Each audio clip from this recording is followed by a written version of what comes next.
Jesse Lee Peterson getting canceled for what? We gotta talk about this.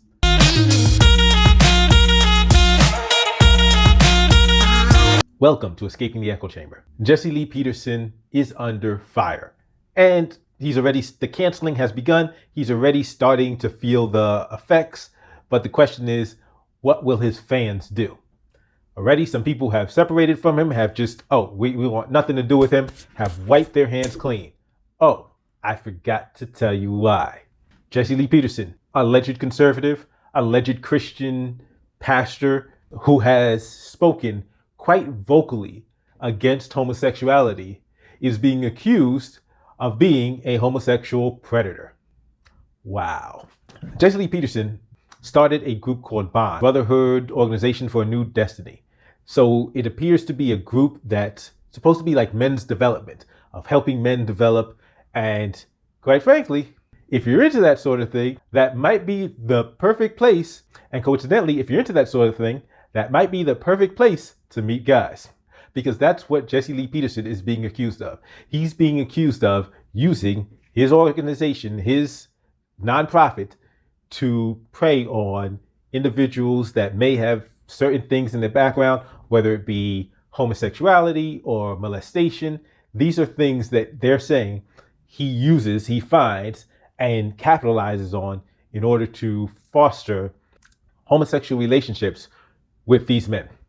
But the most interesting thing isn't that this happened, because some time ago, I think it was like a year or two ago, that his Twitter account had got caught liking gay porn. So this doesn't exactly surprise me. The interesting thing isn't that people are separating from him and are saying, oh, we're completely cutting ties with him. That's not interesting. What is interesting is why anybody was associated with him in the first place. You see, if you look at this guy, you look at his politics, his conservative politics, you'll find out that he has no facts. He never has. In fact, in a not too long ago, a debate between him and Rashad Ritchie, he was supposed to come on and talk about the George Floyd policing bill. When asked what he doesn't like about the George Floyd policing bill, he says the whole thing. He's okay, what specific policy? Because Rashad Ritchie said, hey, let's stick to specifics. Let's deal with exactly let's have a intelligent policy, substantive debate about the issues. What specifically don't you like about the bill? No, the whole thing, because black people says, no, stop. Did you read it? You didn't even read the bill, did you? And he said, why should I have to read it? Jesse Lee Peterson admitted to not reading the bill. Jesse Lee Peterson admitted to not reading legislation. Jesse Lee Peterson, in his defense, after he gets kicked off of that show, goes on and says, I don't do research. Those are Jesse Lee Peterson's exact words. I don't do research. Why are people listening to this fool? But beyond that, when he talks about the Bible, he just makes stuff up.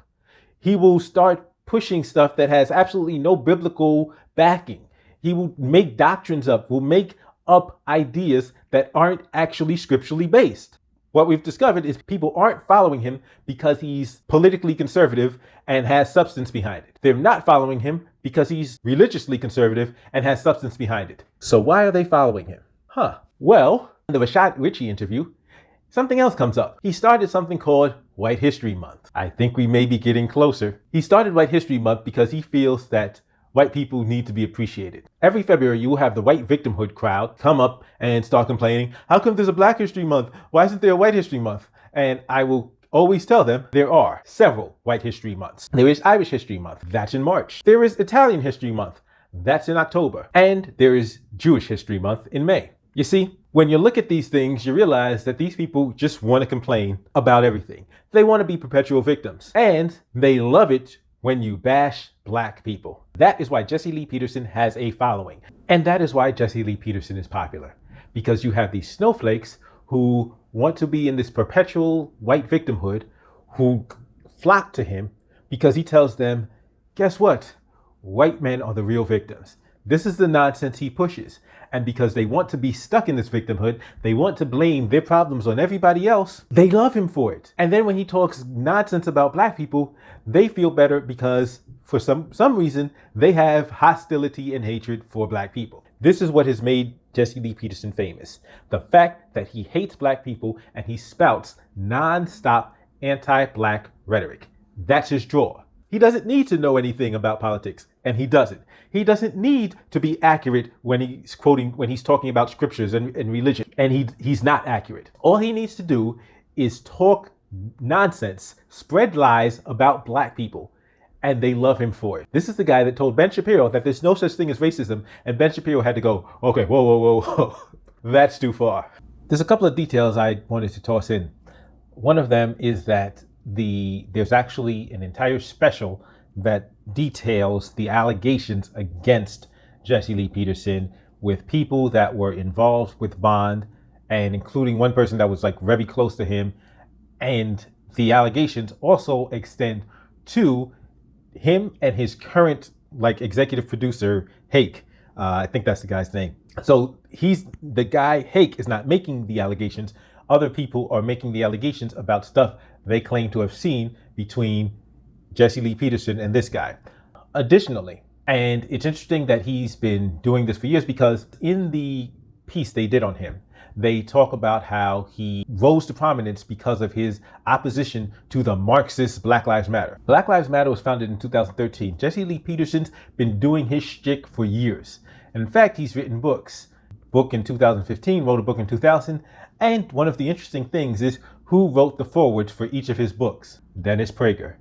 It's like there's a whole network, an entire organization, an entire group that is just thrives on anti-black hatred. And they find these tap dancing pieces of garbage like a Jesse Lee Peterson and crew and give them money and audiences so that they can spread their anti-black nonsense. So yes, it's not surprising to see Prager there, but then you can take a look at who Prager's around now, and he has a whole new crew.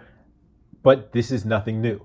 This is part of the MO. This is why Jesse Lee Peterson is famous, and why, like I said, no matter how many swords he wants to swallow, they will continue to love him. Do I give a damn about Jesse Lee Peterson being canceled? No, I don't. And I actually believe that there's a bunch of people that will still ride with him. Why? Because they don't care how many he has in his mouth. They don't care. All they care about is that he continues to bash black people. That's why they love him. So quite frankly, him and them. I'll see you next time. As always, don't forget to hit the thumbs up, like, share, subscribe if you haven't subscribed already. But if you disagree with me, if you think, no, Jesse Lee Peterson makes some sense, feel free to give me a thumbs down. Tell me why you don't read at all, ever, in the comment section. And please do yourself a favor. Watch something else. Watch a different channel. Because you're not going to like my content. If you like him, you are not going to like me. I'll see you next time.